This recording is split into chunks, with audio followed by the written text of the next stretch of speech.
In the wake of conservative activist Charlie Kirk's death, President Trump's administration and his allies have promised consequences for people who speak callously about his killing.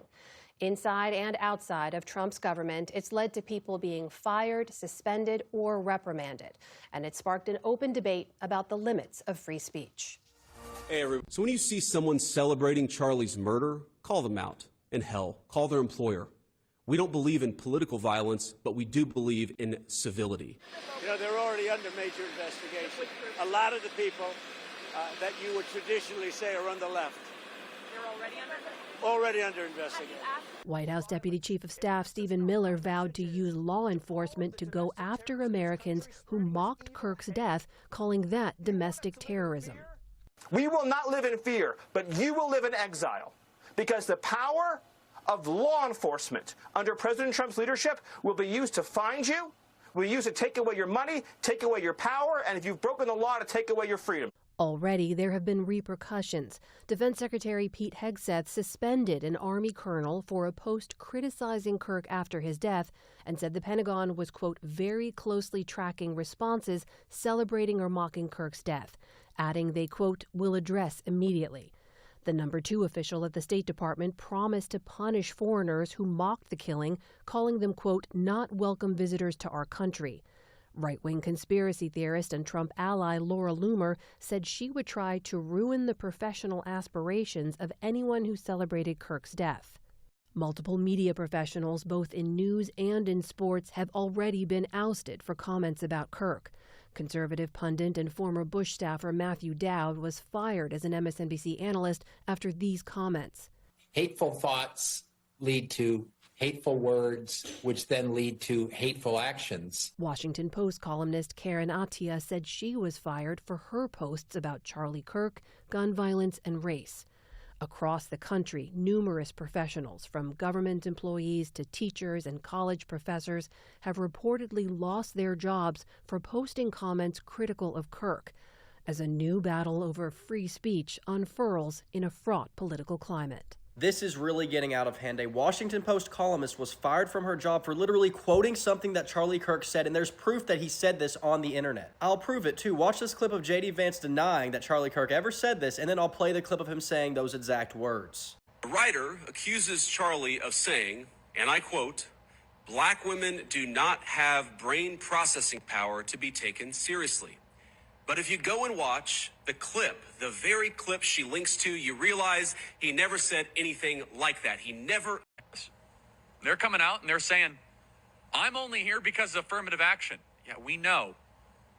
You do not have the brain processing power to otherwise be taken really seriously. In that clip, he was referring to Joy Reid, Michelle Obama, and Justice Jackson, saying that none of them have the brain processing power to be taken seriously or get a job fair and square, so they have to rely on DEI. A Washington Post columnist quoted him and called out this insane behavior, and then she was fired from her job for, quote, endangering her colleagues. To make things even worse, they apparently rushed her out of her job without even having a conversation with her. That is a clear and obvious violation of free speech, as well as the journalistic fairness the Post claims to uphold. It's one thing to justify political violence. That is never okay or acceptable in any scenario, but she was not doing that. She just pointed out something that he said. A majority of these people being doxxed and losing their jobs are just pointing out that they don't like Charlie Kirk or agree with the insane things that he would say. The MAGA crowd needs to understand the most important type of free speech that's worth fighting for and protecting is the speech that you don't agree with. Breaking news, Jimmy Kimmel, his late-night show apparently is suspended indefinitely. The move is coming shortly after our parent company, Nexstar Media Group, announced that it would pull Jimmy Kimmel Live off of all ABC stations it owns throughout the nation over the host's comments about the assassination of Charlie Kirk Monday night. Andrew Alford, the president of Nexstar's broadcasting division, said the comments were, quote, offensive and insensitive at a critical time in our nation's political discourse. We hit some new lows over the weekend with the MAGA gang desperately trying to characterize this kid who murdered Charlie Kirk as anything other than one of them and doing everything they can to score political points from. On Friday, the White House flew the flags at half-staff, which got some criticism, but on a human level... Personally, how are you holding up over the last day and a half? Which is something they've been trying to get, as you know, for about 150 years, and it's going to be a beauty. He's at the 4th stage of grief, construction. Demolition construction. This is not how an adult grieves the murder of someone he called a friend. This is how a 4-year-old mourns a goldfish. We have some big news right now. A United States Marine has been fired for making inflammatory comments about Charlie Kirk following his passing. This is the first known official firing by the U.S. Department of Defense under Pete Hegseth. According to USA Today, this Marine posted that Charlie Kirk was a racist and that he was, quote, popped. That was the entire post from what I understand. There may have been more, but that wasn't really reported. And as a result, he has now been fired. Pete Hegseth, the Secretary of Defense, has long said over the past 2-3 days that he is going to go after any service member, any contractor, anyone affiliated with the Department of Defense and the Pentagon that may make inappropriate or inflammatory comments about Charlie Kirk following his passing. And he's doing it. He's following through on his public statements. And expect more to come in the coming days and weeks. I'll provide you more updates as we get more information. As always, spread the word and follow along to stay up to date on all the news you need to know about. I'll have much more coming soon. Breaking news, here are the top 5 companies that have fired people for making celebratory social media posts about Charlie Kirk's death. Number 5 is DC Comics. Now, they have canceled the latest edition of the series Red Hood by Gretchen Felker Martin. Now, they believe Martin made an inappropriate social media post and have decided to do away with the series. Number 4 is MSNBC.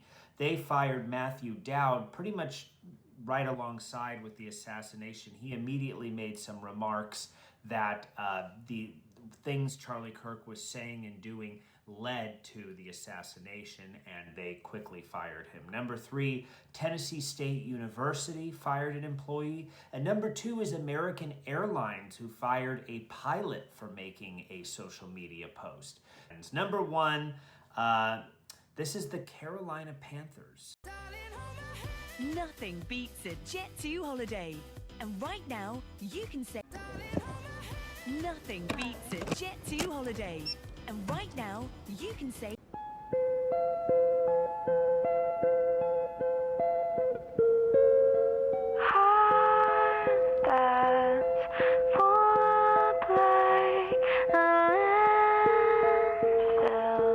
I'm Jabari. I'm Caleb. And I'm Brandon. And as the people of the view, we've decided to come up and give our perspective on the subject, considering it is our teacher and one of the people that will guide our futures. No matter what anyone says to me, I will never stand for violence, especially of a man who was publicly murdered in front of his wife, one of his children, thousands of students, and other bystanders. Charlie was not a racist, he did not hurt anyone sexually, and he did not kill anyone. Therefore, this was an unjustified cause of death that should never be celebrated. So if you ask me, Charlie's children do not deserve to grow up without their father. Charlie's wife did not deserve to lose her husband. Charlie did not deserve to lose his life because of a different opinion. But this teacher deserves to lose his job. As civilians and people of our great country, we hold ourselves to a higher standard and to support, or worse yet, rejoice in violence. Someone who advocated for an arrested murderer and assassinator of one of the greatest debaters and free speakers of our time should have no place in the classroom, more so around young children. As a student of Barrington High, I did not feel comfortable or safe with one of our teachers supporting violence. We believe this world needs God because something as cruel as this should never be celebrated. God bless Charlie Kirk and rest in peace, Mr. Kirk.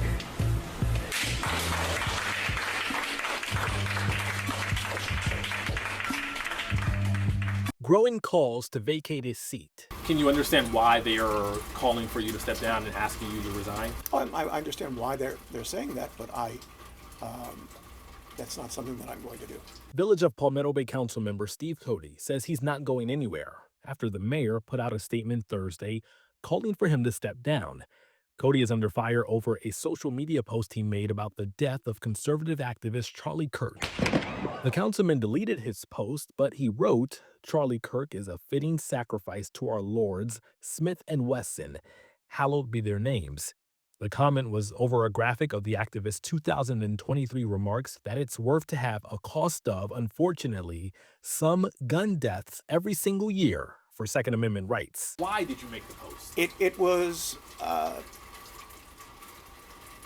ill thought out. Cody made a new post Thursday titled, "I screwed up." I regret because it was insensitive. I do think that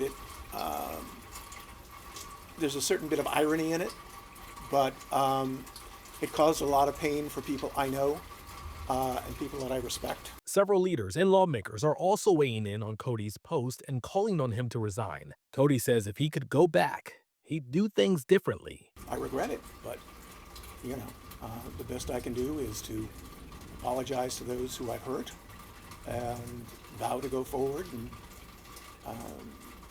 behave differently from this point on. Free speech is dead. It's now costly speech. The wrong words, according to the Trump administration, get you sued, doxxed, fired, arrested, and or deported. They're not free speech absolutists. They're free speech terrorists. They'll defend the Second Amendment to the death, but the First Amendment be damned. They want to control our schools, libraries, museums, government workers, scientists, statisticians, reporters, TV stations, social media platforms, and our elections because their policies are hurting our country, our economy, and our world. And the corruption is out of control. Let's see what's on Don Jr., Eric's, and Jared's computers. They screamed about cancel culture. Now they're canceling our Constitution. I say, let's cancel corruption, cancel cronyism, cancel capitulation, cancel complicity, and cancel fucking censorship. Do you agree?